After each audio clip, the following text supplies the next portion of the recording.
Donc, bonjour à toutes et à tous. J'ai le plaisir aujourd'hui de venir vous présenter un témoignage de terrain issu d'un travail d'équipe de plusieurs mois sur l'EHPAD de Bois-Joli, qui est un EHPAD public rattaché à l'hôpital, au groupe hospitalier de Lorient, où j'ai le plaisir de travailler depuis l'été 2022. Donc l'objectif est de vous présenter un retour d'expérience sur la démarche participative dans le secteur médico-social. Donc avant de rentrer dans le vif du sujet, je vais rapidement me présenter. Donc voilà, je suis Clotilde Sainty, médecin généraliste.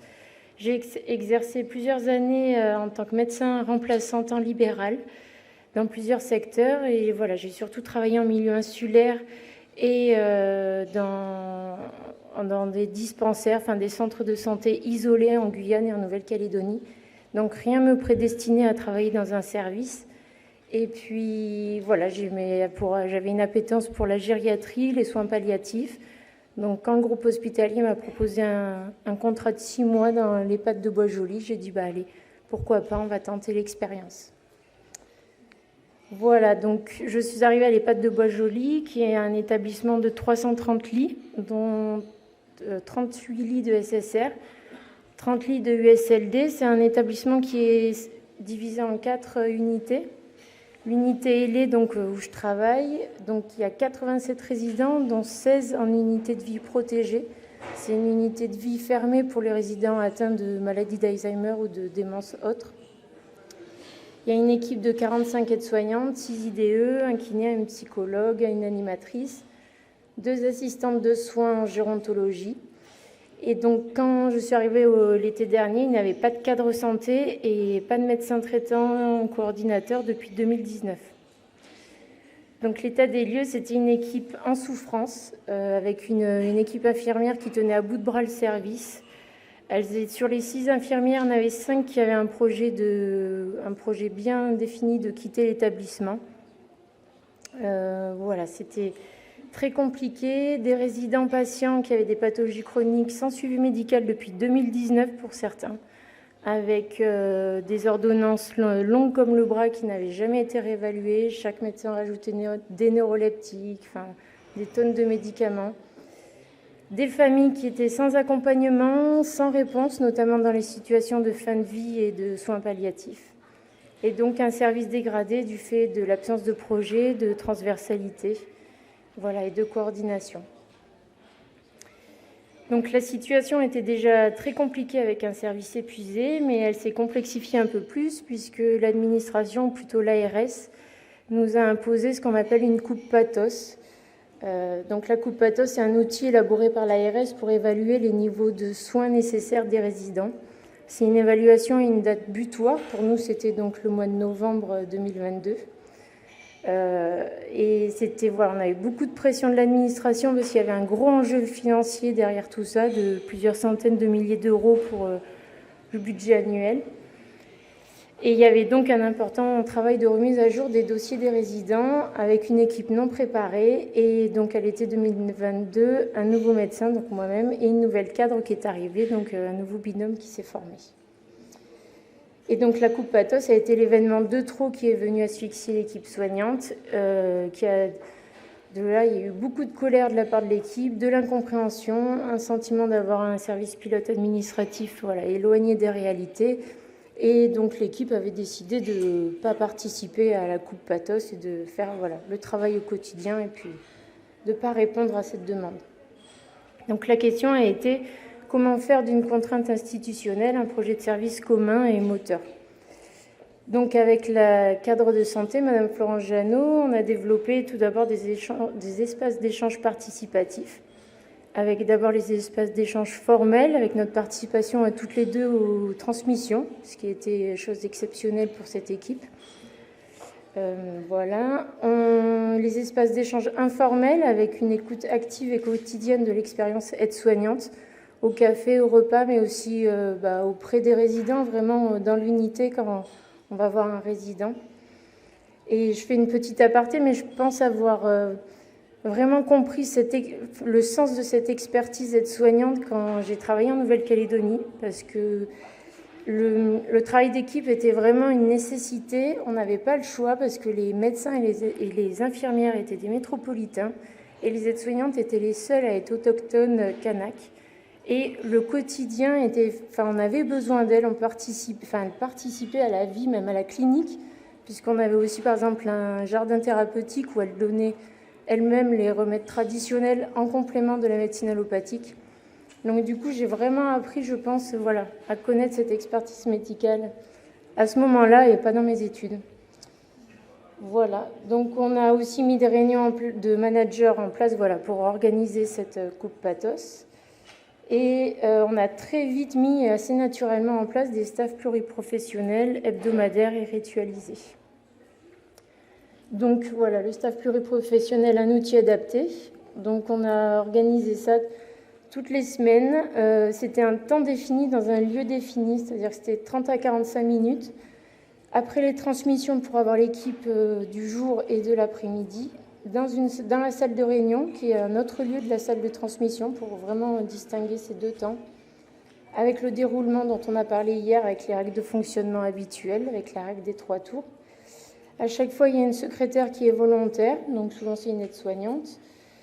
On fait tourner une feuille d'émargement aussi, et à ma grande surprise, cette feuille d'émargement, ça a été un vrai outil de reconnaissance. Ils se sont dit, tiens, on me fait signer, on me demande de participer, on met mon nom. C'était vraiment, ça paraît être un petit détail, mais c'était très important.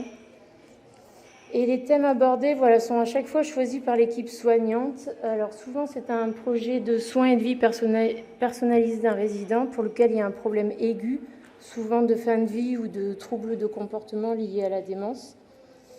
Et on a aussi eu de temps en temps des thèmes plus d'ordre général avec la vie sexuelle et affective des résidents en institution, les contentions, la nutrition. On a eu plusieurs fois des sujets comme cela. Donc les points forts du staff, j'ai trouvé que c'était simple, efficace et rapide à mettre en œuvre, avec peu de moyens nécessaires, parce qu'on avait la chance d'avoir des locaux qui nous le permettaient. Mais comme on dit hier, c'est pas miraculeux, c'est un outil parmi d'autres. Et le gros point négatif, c'est que je trouve qu'il faut quand même être formé pour l'animer et que c'est vraiment pas intuitif et facile quand on arrive. Donc les répercussions directes ont été un fort investissement de l'équipe soignante dans la coupe pathos, une baisse des conflits internes, une demande de la part des aides-soignantes donc de faire des formations internes, et surtout on a eu de nombreux retours positifs des familles avec des lettres de remerciement à la direction, et ça a changé des lettres de réclamation qui étaient plutôt habituelles. Donc on a eu une écoute et une reconnaissance directe du travail de l'équipe soignante et on a tenté de créer un collectif avec une dynamique commune. Donc nous avons donc instauré les staffs pluriprofessionnels, mais l'enjeu a très vite été de lancer une dynamique à plus long terme en consolidant les 5 piliers de la démarche participative que vous connaissez déjà. Donc la formation interne, c'est les aides-soignantes qui nous ont demandé de faire des formations sur les soins palliatifs, donc on va commencer ça le mois prochain, sur les contentions, sur la nutrition, la diététique. Pour le temps des soutiens aux soignants, on a une psychologue extérieure qui va venir là aussi le mois prochain parce qu'on a encore beaucoup de conflits internes, donc pour nous aider à la gestion de ces conflits. On va mettre en place donc un projet de service centré sur les besoins de l'équipe, des résidents, mais aussi de la famille. Et puis on poursuit les réunions de managers. Donc ce qui reste à faire, c'est bien sûr consolider ce qui a déjà été mis en place. Et j'aimerais aussi beaucoup réussir à intégrer l'ensemble des intervenants, parce que pour l'instant, c'est vrai que nous avons que les aides-soignantes et les infirmières, et on a du mal à intégrer la kiné, le secrétaire, l'animatrice. Et les assistantes de gérontologie aussi. Et puis, proposer des indicateurs de suivi et d'évaluation qui soient quantitatifs, par exemple avec le taux d'absentéisme, mais aussi qualitatifs. Donc, les conditions de réussite du projet, ça a été donc ce nouveau binôme médecin-cadre qui a très bien fonctionné dès le départ. On a eu beaucoup de chance, ça coulait de source. Et puis surtout, je pense que ça a été possible parce que nous avons été formés en immersion au quotidien par une collègue qui était déjà experte et membre de l'association ACAVI, experte de la démarche participative. Et on parle de binôme, mais je pense qu'on pourrait peut-être même parler de trinôme, parce que vraiment au quotidien, on a travaillé ces derniers mois pour avancer voilà, dans cette équipe, et c'était un vrai travail de coaching. Le soutien des collègues aussi a été primordial. Voilà, on a eu beaucoup de réunions pour organiser cette Coupe Pathos, et puis notre chef de site nous a aussi permis, avec le soutien de l'administration, d'avoir du temps dédié à ça. On a eu des renforts intérimaires pour la clinique, donc on a pu se dégager du temps. Et c'était important, oui, parce que comme on disait hier, c'est oser prendre le temps pour en gagner plus tard. Et surtout, on parlait aussi de la règle des âges. Donc là, on a eu un humus qui était quand même très propice à tout ça, avec une équipe qui avait beaucoup de potentiel et qui était déjà dans une démarche de communication et voilà, et d'avancer ensemble, malgré les conflits. Les limites techniques, comme je disais, c'était de se former à la démarche participative. Enfin, de ce que je connais, les médecins généralistes ne disposent à aucun moment dans leur parcours universitaire d'un volet formation-management, alors que nombre d'entre eux sont quand même destinés à devenir des managers de proximité. Et les limites humaines, c'est que malheureusement, il nous reste quand même beaucoup de conflits internes à l'équipe, notamment liés à la justice distributive. On parlait hier de la prime grand âge, qui est un vrai problème en EHPAD, puisque les aides-soignantes ont la prime grand âge et pas les infirmières, donc il y a un vrai décalage de salaire. Il est difficile de motiver l'ensemble de l'équipe. Il y a toujours quelques figures récalcitrantes et qui résistent au changement. Et puis tout ça demande beaucoup d'énergie pour la mise en place et le suivi, d'où l'importance du binôme pour de serrer les coudes. Donc pour conclure, c'est un vrai travail durable en équipe pour une meilleure qualité des soins dans le secteur médico-social. C'est-à-dire que la démarche participative a été un outil de réponse rapide à une commande institutionnelle qui était la Coupe Pathos, qu'on a réussi, entre parenthèses. Et la démarche participative a aussi été un levier pour améliorer la qualité de vie au travail et la qualité de soins et de sécurité des résidents. Voilà. Et donc face au vieillissement de la population, être attractif et fidéliser ces équipes soignantes, tant sur le plan paramédical, mais aussi médical, parce que dans les EHPAD, il manque quand même beaucoup de médecins. C'est vrai qu'en tant que médecin généraliste, ça ne fait pas rêver au départ d'arriver dans un EHPAD. Mais voilà, être attractif et fidélisé, c'est un vrai enjeu de santé publique pour l'avenir. Merci.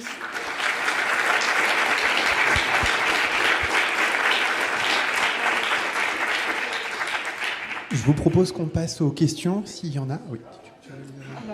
Moi, je voudrais d'abord vous remercier pour votre présentation, puis saluer votre courage, votre dévotion, parce que ça a dû être compliqué, je pense, d'arriver dans cette structure quand vous nous dressez cet état des lieux, et vraiment vous féliciter pour tout ce que vous avez mis en place. Merci. Mais c'est encore difficile. Mais vous allez y arriver. Mais vous allez y arriver. Bonjour, Karen Houteville, étudiante à l'Institut de formation de cadres de santé à Tours. J'ai une question à propos de cette troisième personne experte. Est-ce que vous pourriez donner des précisions? Comment vous avez pris contact? Comment ça s'est passé? Vous avez parlé donc d'une formation en immersion. Et moi, en tant que futur cadre de santé, je voudrais, sachant dans à quel terrain je vais être confrontée donc après mon diplôme, je voudrais moi faire intervenir donc quelqu'un expert donc justement en démarche participative, et je voudrais savoir simplement comment vous êtes prise. Je vous avoue que ça a été le fruit du hasard. Je suis arrivée à l'EHPAD de Bois-Joli et ma collègue Aude Le Divina qui est ici. On s'est retrouvés dans le même service. Et donc, elle m'a coachée au quotidien, mais c'est le fruit du hasard.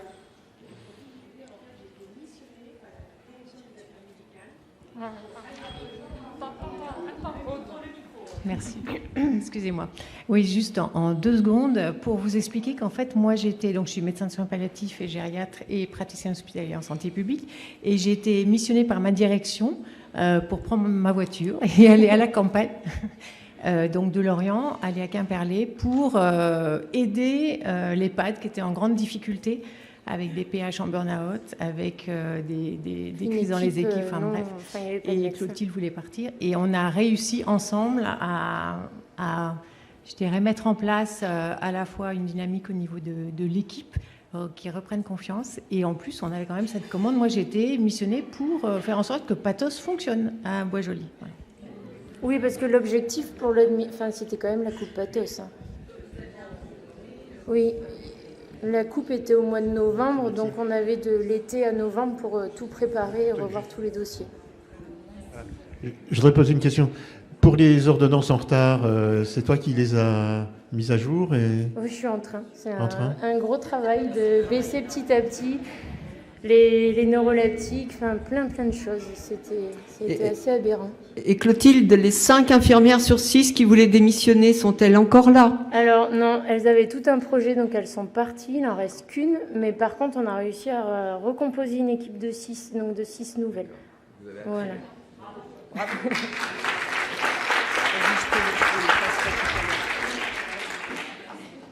On a encore le temps pour une question. Est-ce que quelqu'un a encore une question? Oui, là-bas, il y a...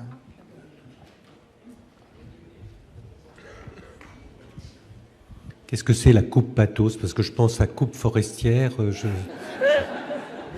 fait, c'est un outil, ça va avec la coupe GIR. Il y a la coupe Pathos et la coupe GIR, c'est pour le financement des EHPAD. Et en gros, c'est une photo un jour J de l'état de santé des résidents pour évaluer la lourdeur en soins techniques et aussi la lourdeur en dépendance, donc pour la coupe GIR. Et donc, il y a un médecin de l'ARS qui vient et qui revoit, en fait, c'est de la cotation, et qui revoit tout ça. On est évalué et après ça, il y a un score et un budget. Voilà, surtout ça.